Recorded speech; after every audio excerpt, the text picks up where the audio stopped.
Gràcies, senyor síndic. Els consellers socialdemòcrates han presentat aquesta esmena a la totalitat al projecte de llei de col·laboració entre l'Administració General i els comuns per diversos motius. No sé si tindré temps d'explicar tots en aquesta primera intervenció, però en tot cas els motius principals és que al nostre entendre aquesta llei arriba abans de dues reformes necessàries que necessàriament l'haurien de precedir, la llei de la funció pública d'una banda i la tan citada llei de delimitació de competències, de la qual n'hem parlat a bastament en els punts anteriors i em sembla que és present cada vegada en diferents debats polítics. Aquesta reforma que se'ns planteja és, al nostre entendre, una nova forma de governar que està imposant el senyor Martí, una forma de governar que, a més, pel que anem veient, es va estenent mica en mica al conjunt de demòcrates per Andorra. D'una banda, no afronten els veritables reptes, no aporten solucions i el treball legislatiu consisteix en anar fent pedaços, sovint per acontentar algú aquí o allà i anar cada vegada més complicant les coses i enrevessant les qüestions. Estaria molt bé que algú ens expliqués avui, amb motiu d'aquest projecte de llei o del debat de l'esmena a la totalitat, per què aquest projecte de llei és a tràmit parlamentari i, sobretot, per què és a tràmit parlamentari abans que s'hagin fet les reformes de la funció pública i de la delimitació de competències. Possiblement la resposta és que aquesta llei es deriva de l'omnipresent també acord institucional, una qüestió de la qual no recordo tenir precedents de que un acord entre convenis, entre comú i govern estigui present en tots els àmbits legislatius darrerament. Acabem d'assistir a la reforma de la llei de carreteres, demà, amb motiu de la reforma de l'urbanisme, també és present aquest acord institucional, que fins i tot en algun moment se li ha pogut donar el rang de norma. Sembla que també la política pressupostària tant del govern com dels comuns està vinculada amb aquest acord i fins i tot sembla que la qüestió de la funció pública. Al nostre entendre, aquest plantejament no és seriós, si les lleis s'han de modificar, i ho hem dit repetidament, s'han de modificar i no es pot tirar d'aquest acord institucional per anar fent pedaços en tots els àmbits.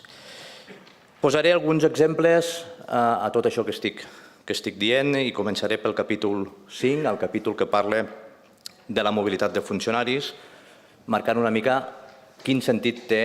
legislar en els termes que es legisla i de què serveix les previsions d'aquest capítol. Tot el capítol remet a una futura reforma de la llei de la funció pública. Jo diria que pràcticament tot el que es diu en aquest capítol no té cap validesa ni cap eficàcia si no hi ha una reforma de la funció pública que digui en quins termes es pot produir aquesta mobilitat de funcionaris. Però és que fins i tot podríem anar més enllà. En el moment en què aquesta reforma de la funció pública, si algun dia arriba, perquè vostès ens tenen acostumats a que no arriben mai a aquestes reformes, el que hi diu en aquest projecte de llei és innecessari. És a dir, en el moment que la llei de la funció pública estableixi entre diferents administracions, abastant els comuns i abastant les entitats públiques, com es produirà aquesta mobilitat, doncs es farà d'acord a la llei de la funció pública i el que diu en aquest projecte de llei és absolutament innecessari. Fins i tot seria preferible que no hi fos. Anant al capítol 4 i al capítol 1 del projecte de llei, diferents capítols que parlen de col·laboració entre administracions, de la informació mútua o de la signatura de convenis. Ens sobta alguns dels continguts per obvis i per eteris. Es diu que les administracions públiques han de col·laborar, que han d'intercanviar informació, que els acords que firmen obliguen amb dues parts. Fins aquí em sembla que tot plegat és prou evident, que els acords han d'estar controlats per la jurisdicció administrativa i en cas de diferències pels òrgans judicials. Jo diria que és també bastant obvi. I en tot cas que quan hi ha un conveni de col·laboració entre administracions o una delegació de competències, de gestió d'aquesta competència, la competència en qüestió no queda delegada, només faltaria que via un acord entre administracions es poguessin delegar competències. Deu haver-hi alguna raó darrere de tots aquests redactats. Al nostre entendre, si avui en dia hi ha algun problema de manca de col·laboració o de manca de lliurament d'informació entre administracions, dubtem que amb aquests redactats tan eteris i genèrics això pugui aportar una solució eficaç a la situació actual i particularment amb les qüestions dels convenis ens preocupa en quina situació queden els convenis firmats al llarg d'anys i anys pel conjunt de les administracions públiques al nostre país. Per tant, ens sembla que totes aquestes disposicions, a falta d'entendre ben bé quines en són les motivacions, semblaria ser que no són necessàries i particularment prescindibles són totes aquelles qüestions que depenen de que s'aprovi una futura llei de la funció pública. Em voldria referir ara a l'aspecte que més ens preocupa, perquè finalment tenir projectes de llei de dubtosa eficàcia no seria la primera vegada que Demòcrates per Andorra ha impulsat projectes de llei que no han produït cap efecte, però en tot cas tampoc seria un mal major si finalment aquesta llei tira endavant, excepte a la qüestió de creació de les mancomunitats. Una qüestió que, com bé saben, ens preocupa i, a més, que no entenem per què en aquest moment, quan la limitació de competències comunals està pendent de fer, doncs es vol tirar endavant. Volem recordar que el projecte de llei preveu la creació d'aquestes mancomunitats, uns nous organismes públics amb personalitat jurídica que tenen òrgans de direcció i de gestió, en concret un Consell de Mancomunitat, un Consell de Direcció i que, per tant, són organismes que comportarà la preparació de pressupostos, el control de les seves despeses, el control del seu personal, la presentació de comptabilitats, la revisió per part del Tribunal de Comptes. Quedi ben clar que no som pas contraris a la mancomunitat de serveis, tot el contrari, però ens sembla que això avui en dia és perfectament possible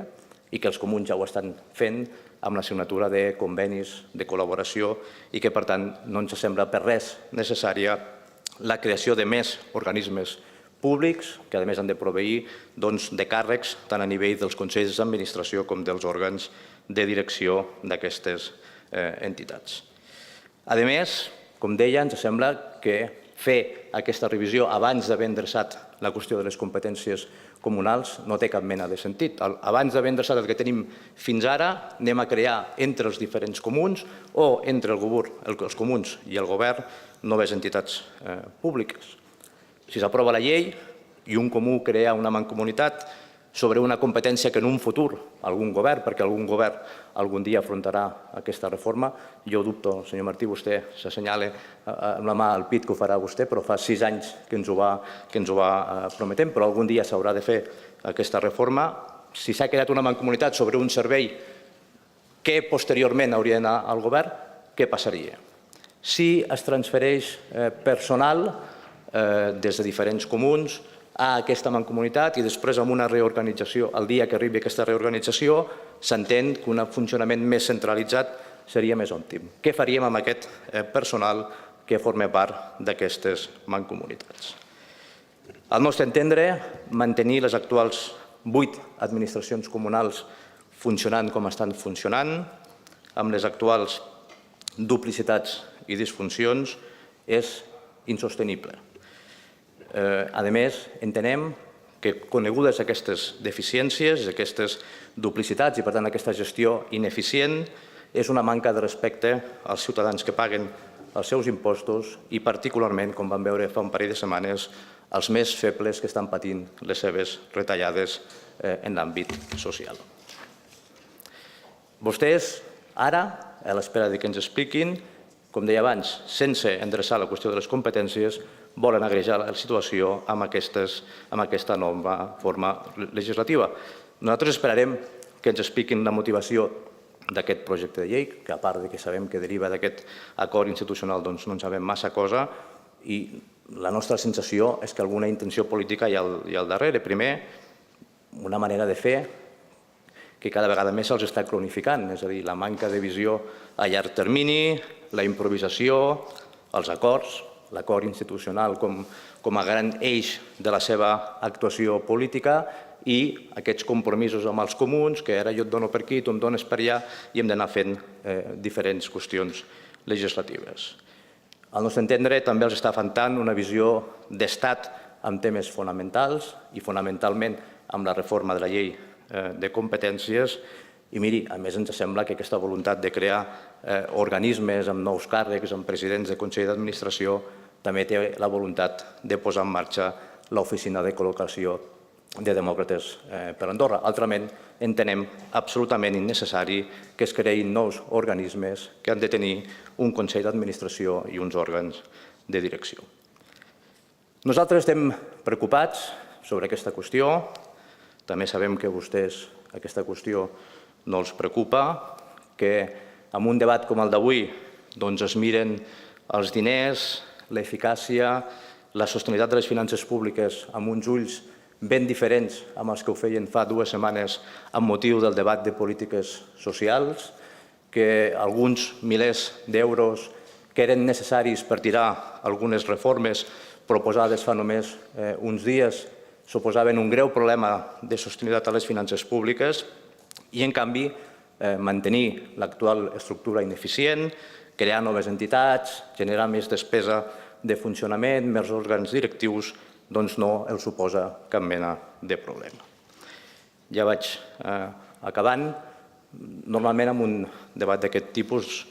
toca demanar vot favorable a l'esmena presentada. Jo no ho faré perquè a vegades em sembla un exercici complicat, entenent també la lògica parlamentària. No vull dir que qui vulgui votar l'esmena a la totalitat serà benvingut. En tot cas, motius com he exposat no en falten. El que sí que em permeto demanar és que hi hagi un veritable treball en comissió, que analitzem seriosament cap a on volem portar la nostra administració pública, que siguem conscients de la importància que té prendre una decisió com és la creació d'aquestes mancomunitats i amb l'esperança que tenim de poder minimitzar els efectes d'aquest projecte de llei amb el treball en comissió. Gràcies, senyor síndic. Gràcies, senyor síndic. Començaré fent una breu referència al que comentava el senyor Víctor Naudi en relació a l'esmena a la totalitat. No vull pensar que no ens vol votar cap esmena a la totalitat o cap iniciativa, però en tot cas veig que comparteix bona part dels arguments. Ha comentat que no compartia el model territorial del PS. En tot cas, avui no estem debatent del model territorial. El debat ha anat sobre una gestió eficient dels recursos i de la nostra preocupació del que pot suposar aquest projecte de llei, però en tot cas veig que encara que no es manifesti amb un vot a favor, com a mínim comparteix també bona part de les nostres preocupacions. En relació breument al grup liberal, agrair algunes de les paraules que deia la senyora Pallarès en relació amb aquesta mateixa qüestió i el fet de la preocupació per l'eficiència de la gestió dels diners públics. Parla molt de la Constitució, però l'article 72.3, que està també en aquest projecte de llei, que obliga a l'eficiència de les administracions públiques, també és un article tan constitucional com tots els altres als que s'hi fa referència. I entrant en les parts potser més polèmiques, a la intervenció de la senyora Martisella i del senyor cap de govern, he de començar fent una referència que és potser conjunta. Jo penso, senyor cap de govern, que no ens pot dir de cap manera, vostè que és cap de govern, ha sigut conseller general i cònsol durant molts anys, que els actes de les administracions públiques no donen cap seguretat jurídica. Això que ha dit vostè penso que ha estat un desencert notori, penso que no ve a lloc i que donarà lloc a alguna rectificació per la seva part, perquè és evident que les administracions tenen la capacitat de contractar, que els seus contractes tenen una plena validesa jurídica i que, per tant, tot el que s'ha fet fins ara, amb convenis, amb acords de col·laboració, mancomunar serveis que es mancomunen per la posada conjunta de recursos, evidentment que té validesa jurídica i espero que es produeixi un aclariment, sinó una rectificació per la seva part en aquests termes, perquè el contrari seria realment molt i molt preocupant. En relació al que deia la senyora Martisella de les complicacions i de la paperassa administrativa, jo penso que alguns dels seus arguments que ens explicava ens donen bona part de raó a la nostra preocupació i venien més aviat a reforçar els nostres arguments, o així ho enteníem nosaltres. A més, volem entendre que quan es parla de crear aquestes mancomunitats de serveis, ningú està pensant en eludir als consells de comú. És a dir, i hem de pensar en quina és la qualitat democràtica que tindran aquestes entitats, perquè si la voluntat de crear aquestes mancomunitats és que no s'hagin de firmar 7 acords amb els diferents comuns, que era la gran problemàtica que vostè apuntava, i també la paperassa a la que es referia el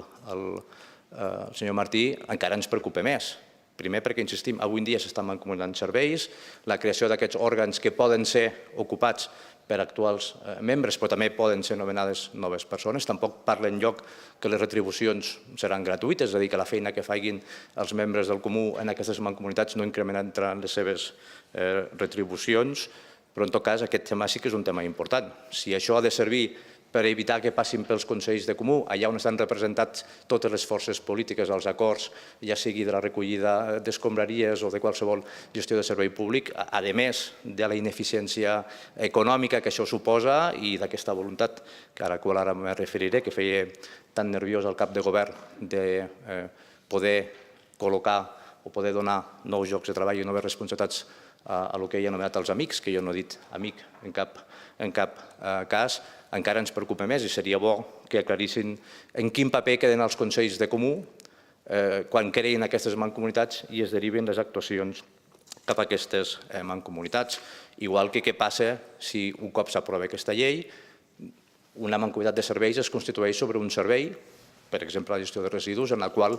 potser cal preveure en un futur que sigui una gestió més d'àmbit nacional, perquè hem vist fa poc, amb motiu del Pla Nacional de Residus, les moltes diferències existents entre parròquies a l'hora de la recollida selectiva o altres consideracions. Aquest també és un exemple més d'una política que és mig comunal, mig nacional, i en què bé segur una gestió d'àmbit nacional seria més eficient, que finalment és el que es tracta de cara als ciutadans. El senyor Toni Martí, veig que li ha posat certament nerviós la consideració dels nous òrgans de gestió, de les noves atribucions. Ha referit 2 vegades a col·locar amics, una paraula que jo no he dit. No vull pensar, com diu vostè, i no ho diré, però ho deixo anar, que el subconscient l'hagi pogut trair en algun d'aquestes reflexions, però en tot cas entendrà que és una qüestió que ens preocupa i vostè vol desvincular, també ho feia el senyor Martí, aquest debat de la delimitació de competències, però són 2 debats que van absolutament vinculats. No té cap mena de lògica que abans d'haver estat capaços d'endreçar què és el que han de fer els comuns i què és el que ha de fer el govern, creem aquesta dinàmica de crear noves entitats en què es creen, no sé si això arriba a tenir la consideració d'una tercera administració, aquests organismes de col·laboració. Fem primer el que pertoca, establim bé quin és el model de funció pública i en un futur, si ha d'haver-hi aquesta creació d'entitats, a les quals nosaltres entenem que ara no pertoca, doncs ja en parlarem, però no ho fem abans de fer el que realment ens estan demanant els ciutadans, que és gestionar eficientment l'administració pública i d'endreçar les competències entre comuns i govern. En referència a l'estat federal i algunes de les referències que parla el senyor Martí, em sembla que en un país tan petit com aquest, aquestes expressions no sé si són les més adients, sí, però vostè ho diu com una crítica cap al grup liberal, o jo ho entenc així. Aquí es tracta de posar ordre a les prestacions. Nosaltres, no més lluny que el dissabte passat, el nostre partit va aprovar quin és el nostre model territorial, que passa per una racionalització de l'administració, per una centralització de determinades prestacions i per acabar amb aquestes duplicitats avui en dia existents. Vostè ens diu que farà aquesta reforma, i ens ho diu cada any amb motiu del debat d'orientació política i amb els debats pressupostaris, però des d'ara no ha dit mai quin és aquest model i quan tindrà aquest model de competències acabat, i en tot cas penso que algunes implicacions d'aquestes reformes no fan més que agreujar la situació que avui en dia tenim. Em demanava què implicaria retornar aquest projecte de llei al govern. Jo li he contestat que res, jo penso que seria el millor que podria passar. Segurament els consellers demòcrates mantindran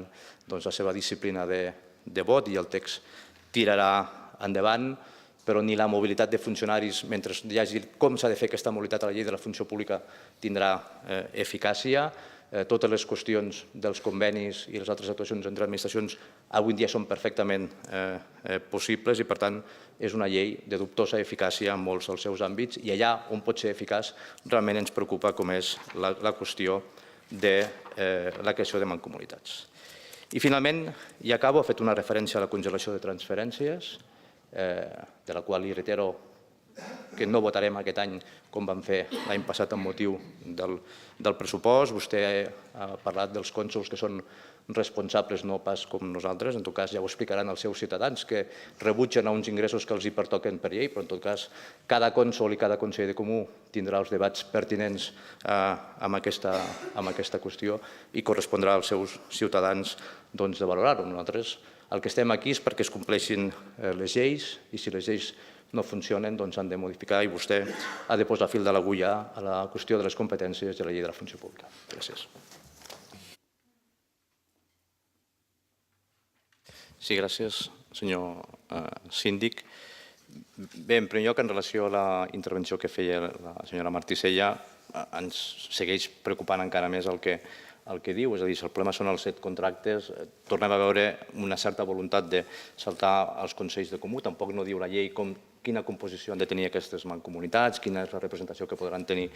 les oposicions, ja sabem algunes de les gestions que fan amb societats públiques, per tant, sincerament em sembla que és una qüestió que ofereix molts dubtes, que avui en dia no es pot negar que els comuns tenen capacitat de contractar i, per tant, tots els mecanismes de col·laboració són perfectament possibles i que, per tant, aquesta obligatorietat de crear entitats ens preocupa, provocarà problemes de gestió, provocarà problemes de costos d'aquests organismes que hauran de controlar la seva despesa, el seu funcionament. Vostè ha parlat de totes les despeses que hauran de fer. A més, això hauran de tenir el seu personal, la seva comptabilitat, hauran de presentar uns comptes públics, algú haurà de controlar aquestes entitats, per tant, la intervenció o algun tipus de delegació comunal haurà d'anar amb aquestes entitats, una qüestió que avui en dia es pot fer perfectament amb el si de les administracions comunals. En referència al senyor Martí, em salta d'un tema a l'altre i és difícil, no sé si l'he posat nerviós, però en tot cas sí que penso que una mica l'he descol·locat perquè no puc seguir una mica el fil de les seves intervencions, em salta d'aquí cap allà. Vostè ha dit que el que hi havia fins ara no hi havia cap seguretat jurídica i això ho ha dit, i no vol rectificar, tots ens podem equivocar i sobretot quan parlem molt doncs a vegades pot passar, però no és cert. És a dir, tota la gent que ens estigui escoltant ara, totes les actuacions que fan els comuns, tots els acords que han firmat, tots els convenis de col·laboració tenen tota la seva validesa jurídica i no necessiten d'aquesta llei perquè tinguin un major reforç o una major situació. Només faltaria que tot el que han fet històricament les administracions comunals fins ara, el govern no tingués força jurídica i depenguessin ara d'aquest projecte de llei per tenir validesa jurídica.